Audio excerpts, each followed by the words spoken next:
ಅಕ್ರಮ ಗಣಿಗಾರಿಕೆ ಹಾಗೂ ಸ್ಫೋಟಕಗಳ ಅಕ್ರಮ ದಾಸ್ತಾನು ಪ್ರಕರಣದಲ್ಲಿ ಅರೆಸ್ಟ್ ಆಗಿರುವ ತಮ್ಮ ಆಪ್ತ ಬಿಜೆಪಿ ಮುಖಂಡನ ಬಿಡುಗಡೆಗೆ ಆಗ್ರಹಿಸಿ ಬೆಳ್ತಂಗಡಿ ಪೊಲೀಸ್ ಠಾಣಾಧಿಕಾರಿಗೆ ಅವಾಚ್ಯವಾಗಿ ಬೈದು ಬೆದರಿಕೆ ಒಡ್ಡಿದ ಆರೋಪದ ಮೇಲೆ ಶಾಸಕ ಹರೀಶ್ ಪೂಂಜಾ ವಿರುದ್ಧ ಭಾನುವಾರ ಎಫ್ಐಆರ್ ದಾಖಲಾಗಿದೆ. ಹರೀಶ್ ಪೂಂಜಾ ಅವರು ಆರೋಪಿಯನ್ನ ಬಿಡುಗಡೆ ಮಾಡುವಂತೆ ಠಾಣಾಧಿಕಾರಿಗಳಿಗೆ ಒತ್ತಡ ಹಾಕಿ ಅವಾಚ್ಯವಾಗಿ ಬೈದು ಬೆದರಿಸಿದ್ದಾರೆ. ಸರ್ಕಾರಿ ಕರ್ತವ್ಯಕ್ಕೆ ಅಡ್ಡಿಪಡಿಸಿ ಪೊಲೀಸ್ ಇಲಾಖೆಯ ಬಗ್ಗೆ ಮತ್ತು ಪೊಲೀಸ್ ಅಧಿಕಾರಿಗಳ ಬಗ್ಗೆ ಅಸಂವಿಧಾನಿಕ ಶಬ್ದಗಳಲ್ಲಿ ಮಾತನಾಡಿ ದುರ್ವರ್ತನೆ ತೋರಿದ್ದಾರೆ ಎಂದು ಪೊಲೀಸರು ಆರೋಪಿಸಿದ್ದಾರೆ.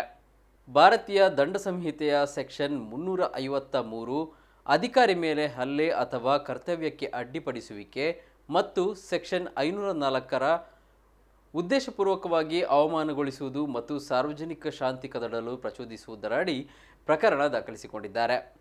ತಾಲೂಕಿನ ಮೇಲಂತಬೆಟ್ಟು ಗ್ರಾಮದಲ್ಲಿ ಅಕ್ರಮ ಕಲ್ಲು ಗಣಿಗಾರಿಕೆ ನಡೆಸುತ್ತಿದ್ದ ಬಗ್ಗೆ ತಹಶೀಲ್ದಾರ್ ಪೃಥ್ವಿ ಸಾನಿಕಂ ನೀಡಿದ ದೂರಿನ ಅನ್ವಯ ಗಣಿಗಾರಿಕೆ ನಡೆಯುವ ಸ್ಥಳಕ್ಕೆ ಬೆಳ್ತಂಗಡಿ ಠಾಣೆಯ ಪೊಲೀಸರು ಕಂದಾಯ ಇಲಾಖೆಯ ಅಧಿಕಾರಿಗಳ ಜೊತೆ ಶನಿವಾರ ದಾಳಿ ನಡೆಸಿದ್ದರು.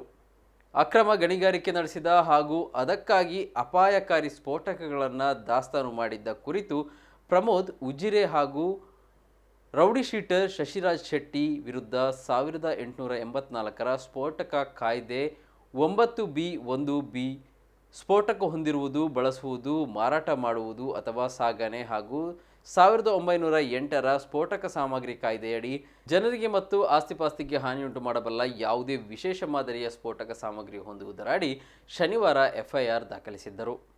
ಆರೋಪಿ ಪ್ರಮೋದ್ ಉಜಿರೆ ತಲೆಮರೆಸಿಕೊಂಡಿದ್ದು, ಇನ್ನೊಬ್ಬ ಆರೋಪಿ ಬಿಜೆಪಿಯ ಬೆಳ್ತಂಗಡಿ ಮಂಡಲದ ಯುವ ಮೋರ್ಚಾ ಅಧ್ಯಕ್ಷ ಶಶಿರಾಜ್ ಶೆಟ್ಟಿಯನ್ನ ಪೊಲೀಸರು ಬಂಧಿಸಿದ್ದರು.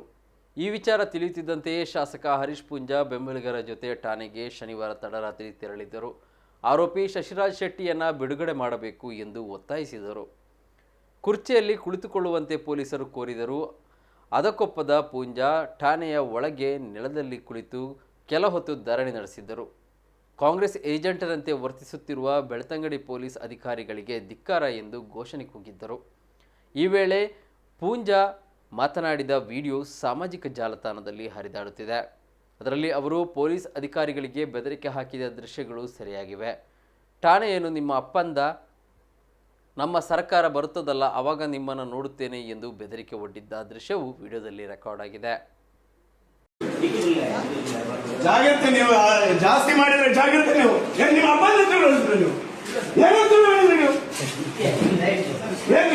ವಿಶೇಷ ನಿಮ್ಮ ಅಪ್ಪನ ನೀವು ಸಾರ್ವಜನಿಕ ಅಮಾಯಕರಿಗೆ ದೌರ್ಜನ್ಯ ಮಾಡ್ತೀರಿ. ನೀವು ಅಮಾಯಕರಿಗೆ ದೌರ್ಜನ್ಯ ಮಾಡಿದ ಶೇಷನ್ ನಿಮ್ದು